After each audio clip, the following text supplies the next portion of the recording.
नमस्कार, मैं जितेंद्र चतुर्वेदी। क्या अरविंद केजरीवाल और संजय सिंह की तरह ही राघव चड्ढा की सदस्यता पर संकट के बादल मंडराने लगे हैं? और फिर सवाल यह भी उठता है कि क्या अरविंद केजरीवाल की तरह राघव चड्ढा माफी मांगकर बात निकाल देंगे या फिर जो परिणाम होंगे उसे भुगतने के लिए तैयार होंगे?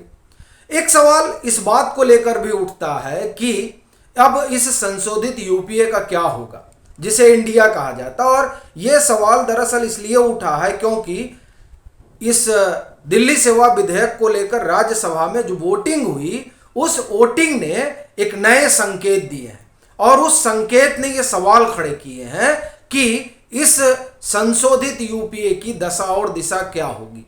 तो दरअसल वो संकेत क्या है, वहीं से हम बात शुरू करते हैं और फिर आएंगे कि राघव चड्ढा की सदस्यता और वो तमाम चीजें। दरअसल जब राज्यसभा में दिल्ली सेवा विधेयक को लेकर वोटिंग हुई तो उस वोटिंग में भाजपा के या हम कहें कि एनडीए और प्लस के साथ कोई 126 मत रहे और 108 के आसपास ये था कि जो ये विपक्ष है संशोधित यूपीए उसके साथ। लेकिन जब वोटिंग हुई तो मामला एकदम बदल गया और वो इस तरह से बदला कि जब गिनती सामने आई तो लोग चौंक गए।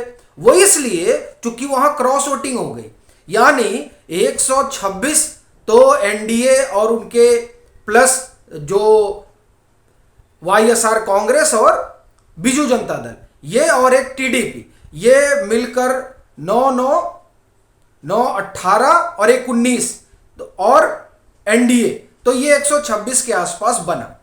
लेकिन आया उनको 131 और इधर जो इस फिराक में थे कि वो जो 108 वहां तक पहुंच जाएंगे तो वहां तक पहुंचे ही नहीं, वो तो 102 पर ही अटके रह गए।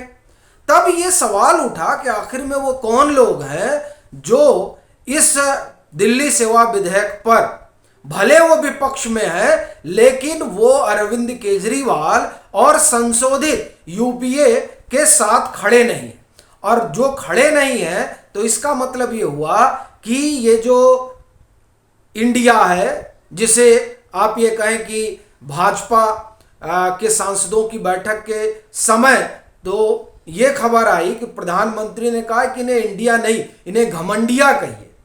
तो ये जो नया गठजोड़ है, इस गठजोड़ में क्या फूट पड़ गई है, ये सवाल क्रॉस वोटिंग की वजह से उठा है। और दूसरा ये कि ये सेमीफाइनल तो हार गए, तो अब अरविंद केजरीवाल क्या करेंगे? क्या अब वो कोई दूसरा रास्ता अख्तियार करेंगे या फिर जो अमित शाह कह रहे थे सदन में कि ये ज्यादा दिन तक आपके साथ नहीं रहने वाले हैं, तो क्या अब ये साथ छोड़ने जा रहे हैं? ये तमाम सवाल उठेंगे। लेकिन जो सबसे बड़ा सवाल है वो ये कि क्या राघव चड्ढा ने 5 सांसदों का फर्जी दस्तखत किया? ये देखिए, ये खबर आई और ये खबर अपने आप में बहुत चौंकाने वाली है और इससे यह प्रश्न भी उठता है कि अब राघव चड्ढा की सदस्यता का क्या होगा, क्योंकि पहले ही उनके दो, जो एक अरविंद केजरीवाल और दूसरे संजय सिंह, इनकी सदस्यता पर संकट के बादल है ही हैं। चूंकि पीएम की डिग्री वाले मसले में तो ये दोनों लोग बुरी तरीके से फंस गए।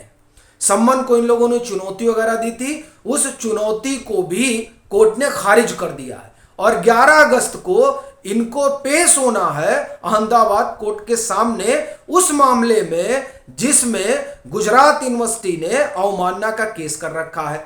यह मामला जो है वो अरविंद केजरीवाल और संजय सिंह के लिए गले की फांस बन गया है और अब तो ये चर्चा भी चल पड़ी है कि कहीं इनका हाल जो है वो वैसा ना हो जैसे 3-4 महीने तक राहुल गांधी का रहा, क्योंकि अब तो उनकी वापसी हो गई है।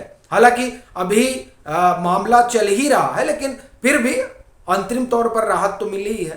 तो इसलिए जो है, जो जिस कैटेगरी में आम आदमी पार्टी के ये 2 दिग्गज नेता खड़े हुए, क्या अब उसी कैटेगरी में राघव चड्ढा भी आ गए हैं?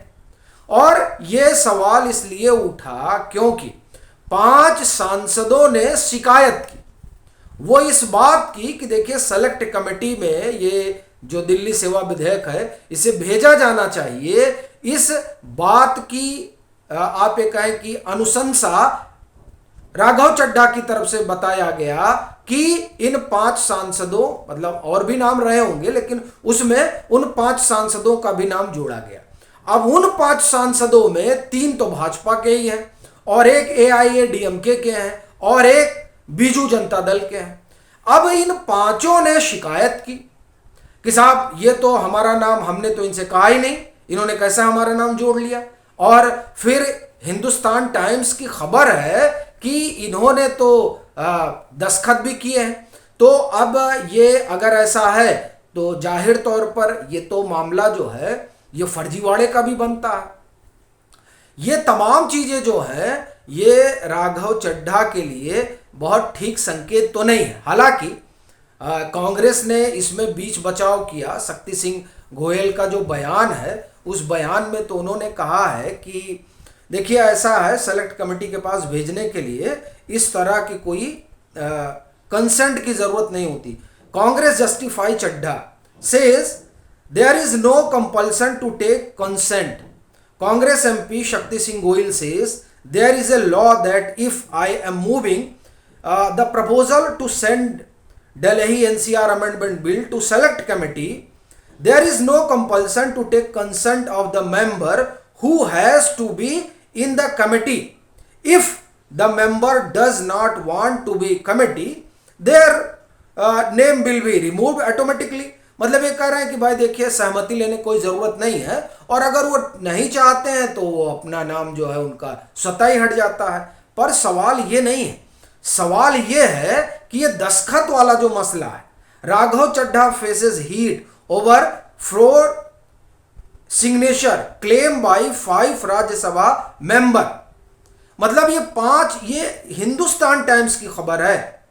अगर ये बात ठीक है कि दस्तखत उन्होंने किया है तब तो मामला बड़ा गंभीर हो गया है राघव चड्ढा के लिए, क्योंकि अब विशेषाधिकार समिति जो है इस पर बैठे और फिर जो इनके मामले पर विचार करे। और ये 5, बड़ी चीज ये है कि उन 5 में 3 जो है वो भाजपा से हैं।